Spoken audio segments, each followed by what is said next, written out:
Hello दोस्तों, आज हम कक्षा 11 त्रैमासिक परीक्षा का जो पेपर है भौतिक शास्त्र, इसको हल करेंगे। जो आपका 7 अक्टूबर को यह पेपर हुआ है, इसको हम हल करेंगे। देखो कैसा पेपर है। आपको यह पेपर है जो 70 नंबर का था। 70 नंबर का पेपर था और 3 घंटे में आपको यह पेपर करना था। तो आपने इसको हल किया होगा। देखो कैसे आपको इसमें सभी प्रश्नों को हल करना था।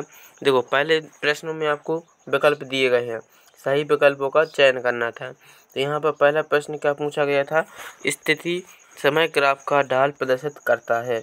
यानी अब हमें बताना है कि स्थिति समय और ग्राफ, स्थिति समय का ग्राफ क्या प्रदर्शित करता है। ऑप्शन ए था वेग, ऑप्शन बा था त्वरण, ऑप्शन सा था मंदन और ऑप्शन दा था विस्थापन। तो क्या प्रदर्शित करता है, वेग। स्थिति समय का ग्राफ वेग प्रदर्शित करता है। तो इसका पहले का आ सही था।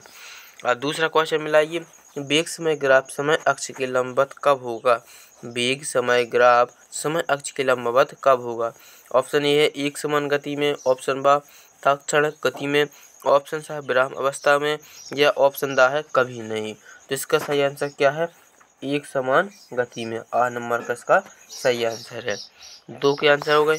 अब देखो तीसरा प्रश्न देखते हैं, किसी प्रक्षेप द्वारा क्षैतिज में चली गई दूरी उसकी अधिकतम ऊंचाई की 4 गुनी है, प्रक्षेप कोण का मान होगा। तो इसमें बताइए कि जब अधिकतम ऊंचाई की 4 गुनी उसकी क्षैतिज दूरी हो तो प्रक्षेप कोण का मान कितना होता है।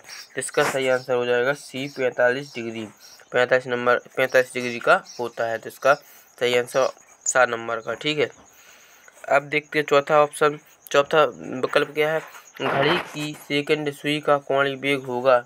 घड़ी की सेकंड सुई का कोणीय वेग कितना होगा, यह आपको बताना है। तो देखो ऑप्शन आ लिखा है 60 पाई रेडियन पर सेकंड, ऑप्शन बा 30 पाई रेडियन पर सेकंड, ऑप्शन सा पाई बट्टे 30 रेडियन सेकंड और दा है 2 पाई रेडियन सेकंड।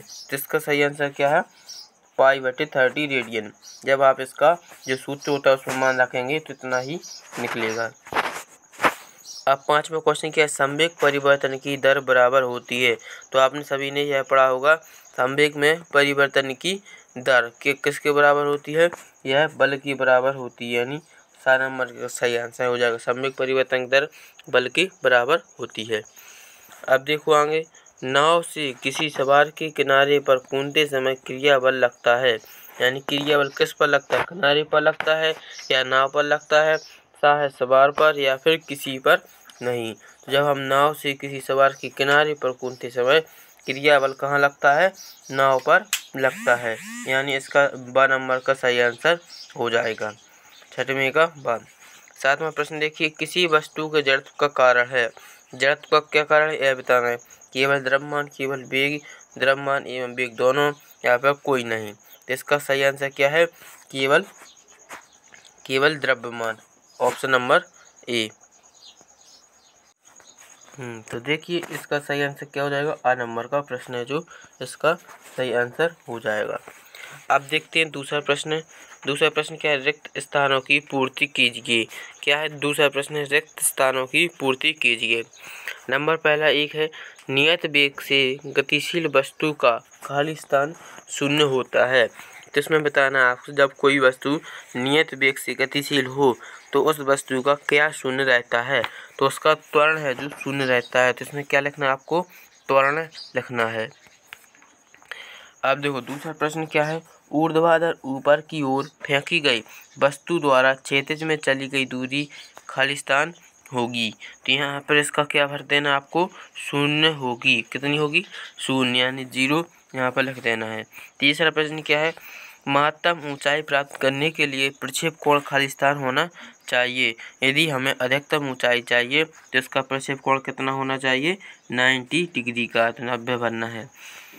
प्रक्षेप कोण ए और 90 माइनस ए के लिए प्रक्षेप का खाली स्थान समान रहता है। तो इसमें क्या आ जाएगा, इसका आएगा क्षैतिज परास। क्या समान रहता है, क्षैतिज परास।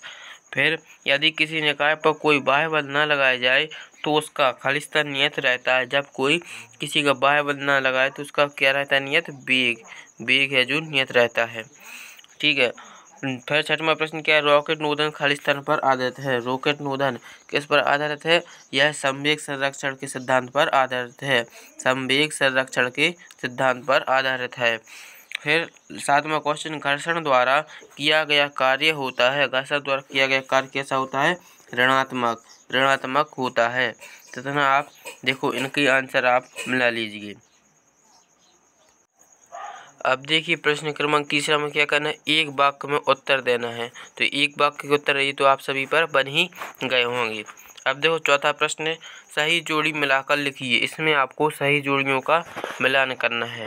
तो देखिए आप एक बार मिला लीजिए, कैसे मिलाना। पहले प्रकाश वर्ष की उपमा, तो इसकी किससे मिलाएंगे आप, दूसरे से। इसका विभेदक सूत्र क्या होता है, MLT0। और फिर दूसरा क्वेश्चन क्या है, आवृत्ति की उपमा, इसकी आप पहले से मिलाना है। और पार्सेक की जोड़ी मिलाएंगे आप चौथी वाली से। Parsec 3.08 × 10⁻16 metre. और एंग्स्ट्रॉम की तीसरे से जोड़ी मिलाना है। और आपेक्षिक घनत्व की जोड़ी मिलाएंगे पाँचवें से। और खगोलीय मात्रक मिलाने आपको सातवें से। और आखिरी का बचता है ऊर्जा का विभेदक सूत्र से, उसकी मिल जाएगी चौथे से। इस तरह से आपको सही जोड़ियाँ मिला लेनी है। फिर नीचे आपको यहाँ पर प्रश्न उत्तर दिए गए हैं, जिन्हें आपको अपनी कॉपी में या फिर अपने सर से पूछ लेना, उनको आपने हल ही किया है तो इनको आप खुद कर लेंगे।